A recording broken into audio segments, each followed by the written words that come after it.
وعلى آله وأصحابه ومن تبعهم بإحسان إلى يوم الدين وبعد.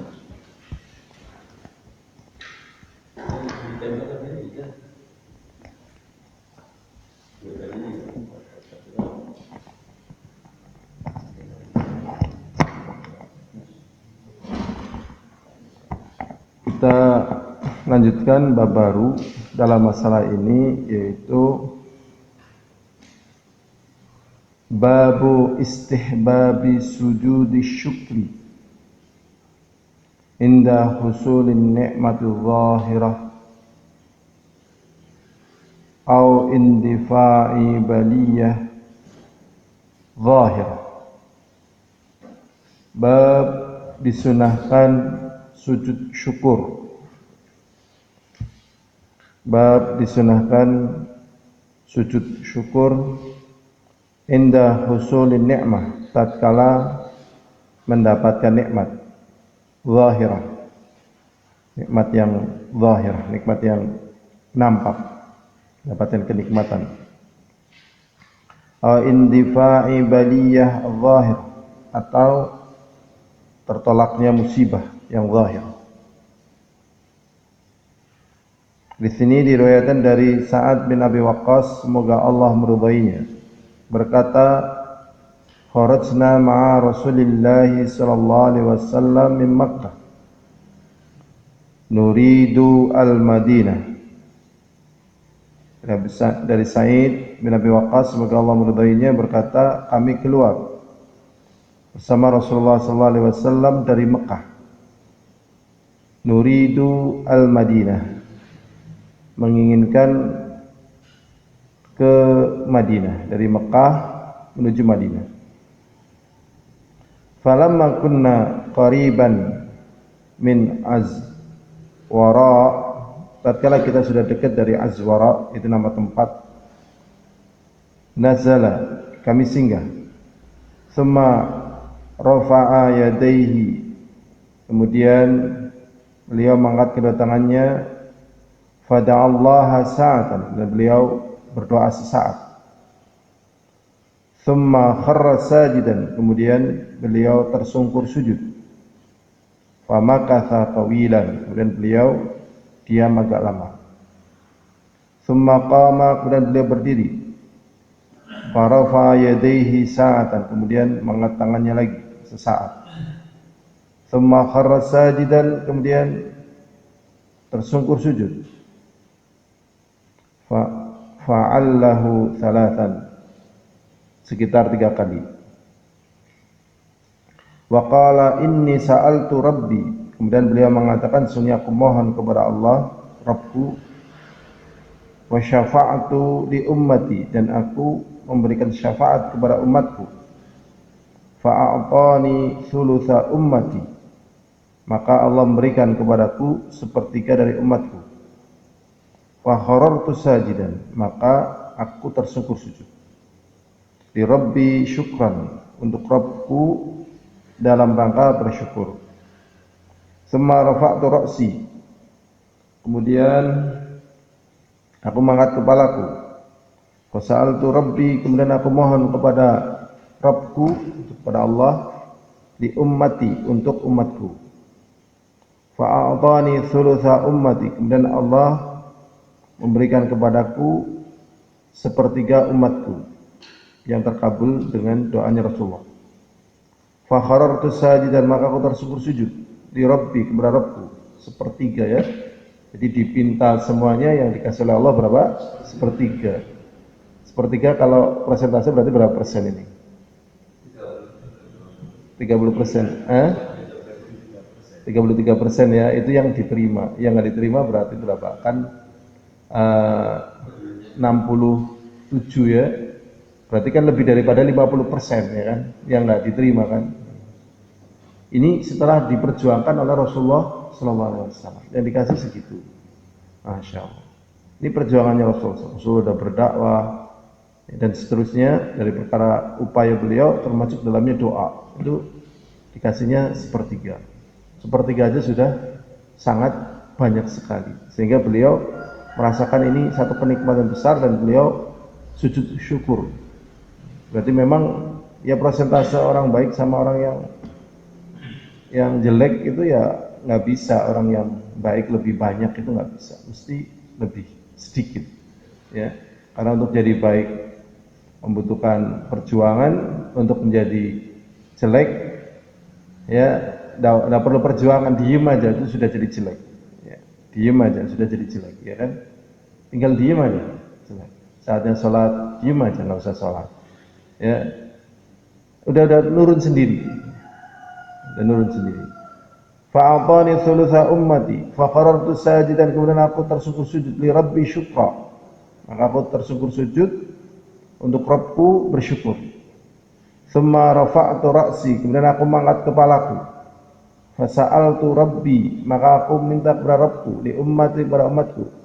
Fa'atani, kemudian aku diberi thulutsal akhar, sepertiga yang lain. Fakharartu sajidan li rabbi, maka aku tersungkur sujud kepada Rabbku. Rawahu Abu Dawud. Di sini diriwayatkan oleh Abu Dawud. Jadi intinya ini adalah pendalilan tentang sunnahnya sujud syukur karena dilakukan oleh Rasulullah SAW. Coba kita perhatikan sujud syukurnya di sini ya, peristiwanya Rasulullah sedang keluar dari Mekah menuju Madinah. Akhirnya perjalanan ini perjalanan ya manfaat maslahah. Sudah. Yang kedua beliau berdoa mohon kepada Allah. Kemudian permohonan diterima, kemudian sujud syukur. Nah, kemudian apakah pada seluruh kenikmatan di sini sujud syukur, atau bahkan kita istighfar seperti pembahasan yang kemarin? Karena zahirnya apa? Istighfar ini yang paling tepat, istighfar. Jadi pendefinisian nikmat ini ya bertalian dengan pemahaman seseorang, apakah ini nikmat ataukah ini termasuk dalam kategori ya perkara yang mudarat. Jadi kalau mudarat ya istighfar. Tapi ya namanya manusia ya, manusia kadang kan ya dengan keadaan yang ada di lingkungannya ya. Jadi nggak sampai detail apakah ini nikmat, apakah ini baliyah. Baliyah itu ya perkara-perkara yang tidak diridhoi oleh Allah Ta'ala. Tapi kalau itu nikmat, sujud syukur. Kalau itu baliyah ya berbanyak istighfar. Kita lanjutkan lagi, lahadura azan wa azakumullah, babu fadli qiyamil lail. Bab keutamaan tahajud. Qiyamul lail. Qiyam artinya menegakkan, lail malam, menegakkan malam untuk ibadah. Istighfar, tasbih, tahlil, tahmid, baca Quran, doa. Di dalamnya juga salat. Salatnya disebut dengan tahajud. Allah SWT berfirman dalam surat Al-Isra ayat 79. Wa minal laili fatahajjad bihi nafilatan lak. Asa ayyab'atsaka rabbuka maqama mahmuda. Dan dari sebagian malam bertahajudlah engkau wahai Nabi. Ini perintah Allah kepada Nabi ya. Nafilatallah, sebagai tambahan bagimu. Jadi salat tahajud bagi Rasulullah hukumnya adalah apa? Fardu. Wajib fardu. Ini bagi Rasulullah. Adapun bagi kita ya sunnah.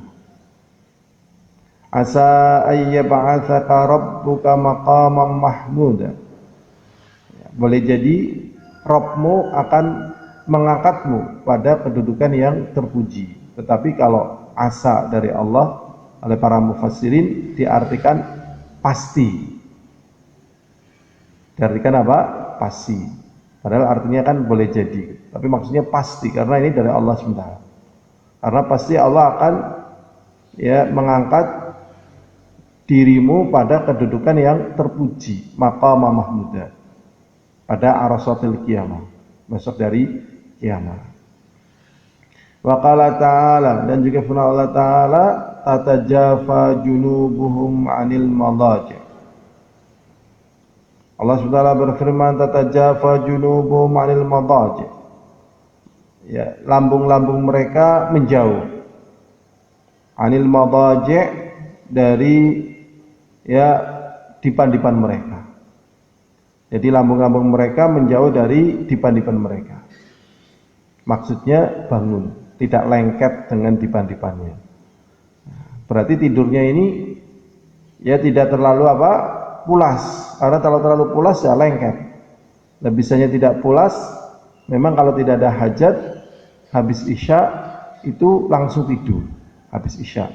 Karena hukum ya samar itu artinya ngobrol habis waktu sholat isya ini makruh, kecuali kalau ada hajat misalnya ya di situ di dalam Sahih Bukhari disebutkan ta'limin nas itu mengajari manusia fil lailah, pada malam hari. Jadi pada malam ini kadang Rasulullah mengajari manusia pada malam. Nah itu boleh karena apa? Karena ada manfaat. Tapi tatkala tidak ada manfaatnya, habis isya itu langsung tidur karena nanti untuk bangun. Al-ayah wa qala ta'ala, dan juga firman Allah Ta'ala, kanu qalila minal laili ma yahja'un. Bahasanya mereka sedikit dari waktu tidur, ma yahja'un, mereka mereka tertidur. Jadi sedikit dari malam mereka gunakan untuk bertidur. Jadi memang terjadi ya perbedaan cara pengaturan waktu. Terjadi perbedaan cara pengaturan waktu. Kayak yang biasa ya dari pagi ya kan, pagi ini umumnya sebelum masa pandemi ya, pagi nanti kan 6:30 mandi. Jam 6 mandi, 6:30 berangkat sekolah. Itu bisa dilakukan dari sejak PAUD sampai SMA, kemudian menjadi karakter. Menjadi apa? Karakter produktif, karakter waktu, karakter segalanya itu seperti itu.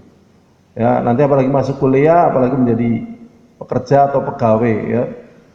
Tatkala berhenti misalnya terpaksa berhenti, namanya pensiun ya, berhenti terpaksa, atau drop out terpaksa berhenti.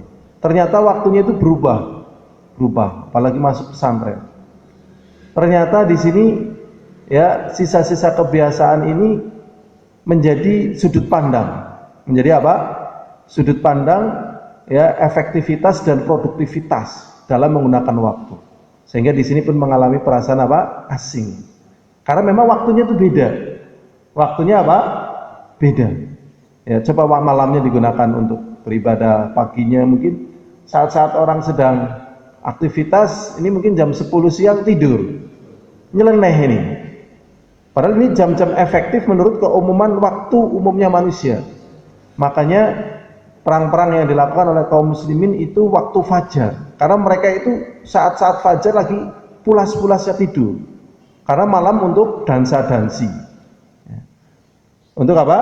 Dansa-dansi, homer dan seterusnya. Kan biasa kayak gitu. Dan itu sampai sekarang. Dugem itu malam atau siang? Dugem. Malam. Dugem Anda tahu?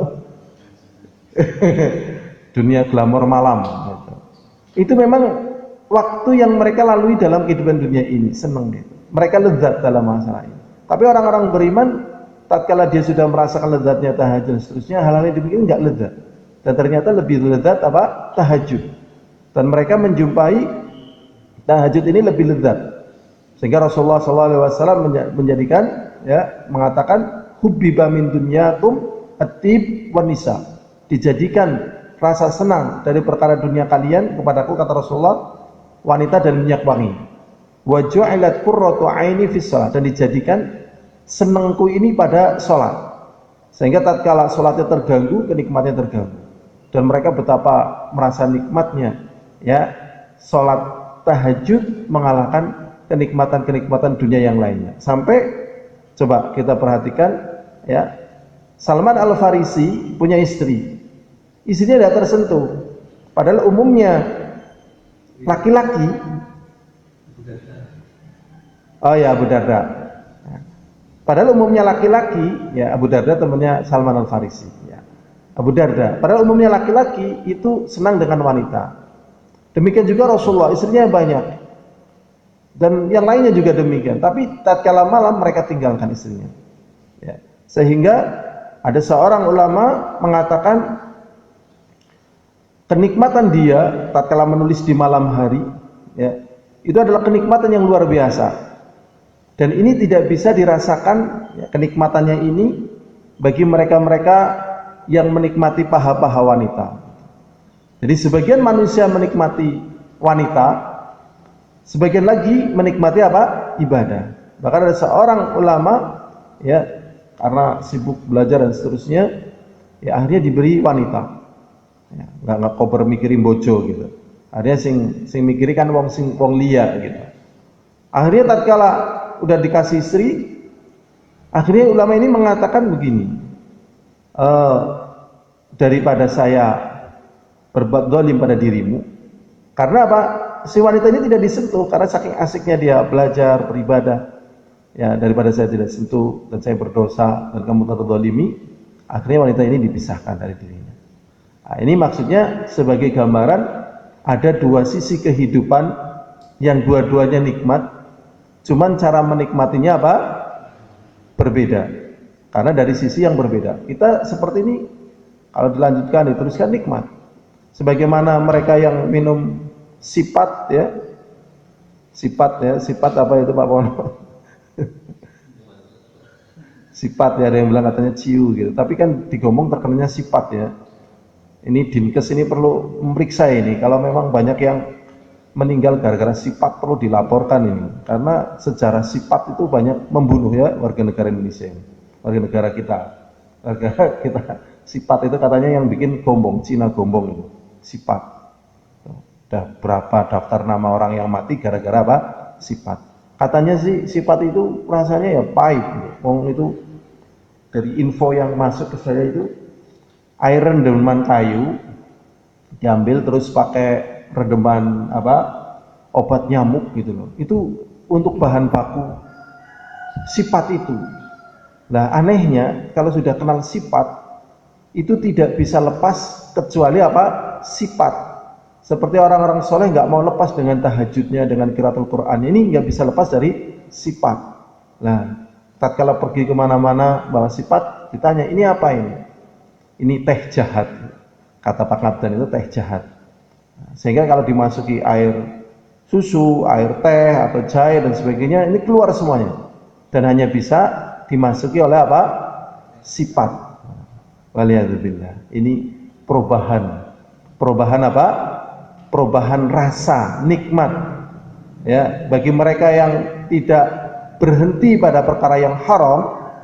Anjing babi nikmat, ya, sapi ayam berhenti, ya kan? Tapi bagi mereka yang berhenti pada perkara yang haram, anjing babi minggir, ya, jalan sapi ikan seterusnya. Masya Allah. Jadi diganti oleh Allah Subhanahu wa Ta'ala. Ini proses penggantiannya semacam itu. Inilah kehidupan dunia. Makanya baca pesantren, ya, yang biasanya ngaji, biasanya tahajud, suruh dunia umum, ya, waktunya biasanya ya dinilai apa?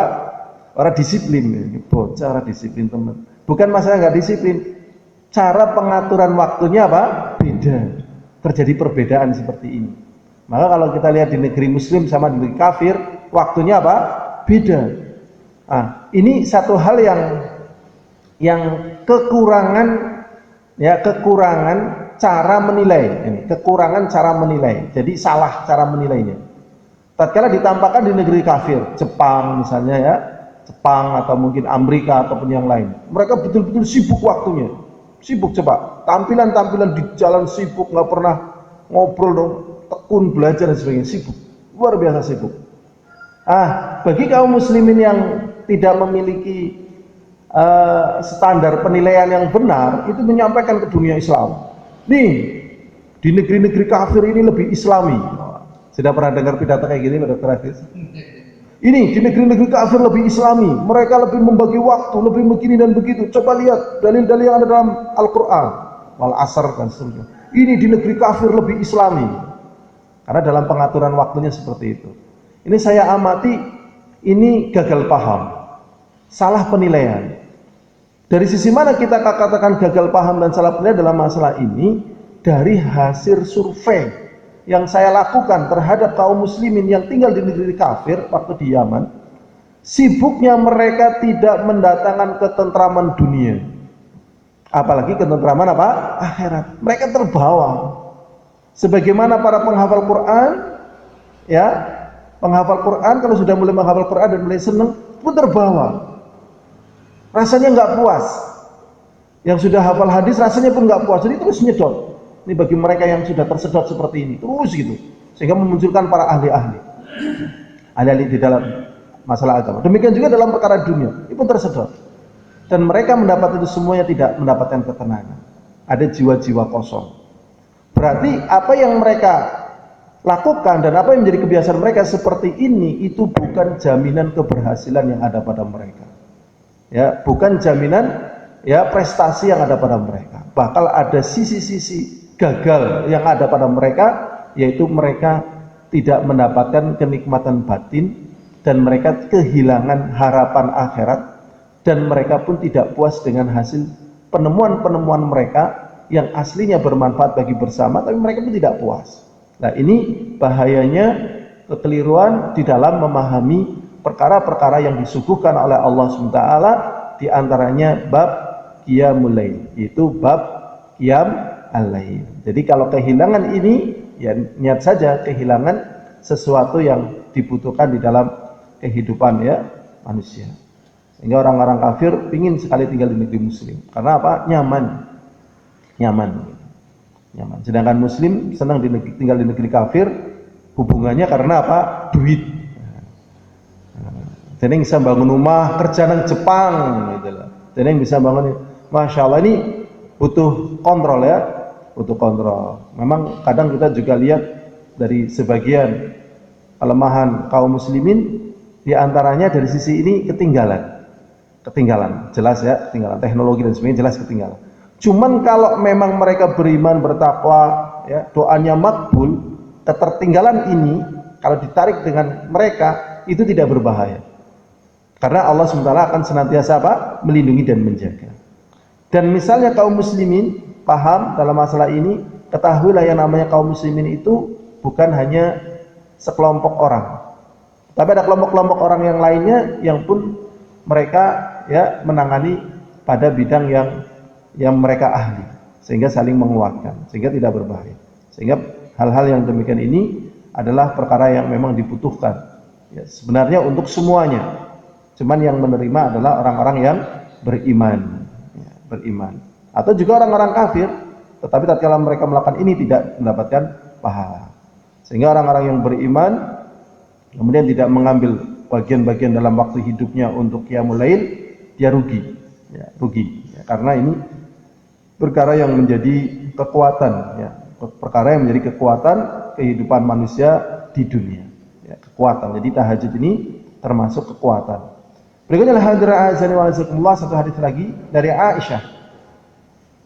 Semoga Allah meridainya, berkata bahwasanya Nabi Muhammad SAW yaqumu minal lail hatta yatafattara qadama. Bahwasanya Rasulullah SAW qiyamul lail sampai kakinya bengkak-bengkak. Faqultu lahu, aku bertanya kepada Rasulullah, lima tasna'u hadza? Kenapa engkau perbuat ini wahai Rasulullah? Wa qad ghufira laka ma taqaddama min dzambika wa ma ta'akhkhar. Padahal Allah telah mengampuni engkau apa yang telah lewat dan apa yang akan datang. Ala afala akuna 'abdan syakura, apakah ya aku tidak suka dijadikan sebagai hamba yang bersyukur. Jadi setelah Allah memberikan segalanya kepada Rasulullah ya, pada perkara-perkara yang tidak diberikan pada yang lainnya, dari kenabian, dari kekuasaan umatnya timur dan baratnya, dari ampunan dosa yang telah lewat dan akan datang, ternyata beliau justru memilih untuk apa? Bertahajud sebagai bentuk syukur beliau kepada Allah dengan apa yang Allah berikan padanya. Wallahu a'lam bishawab.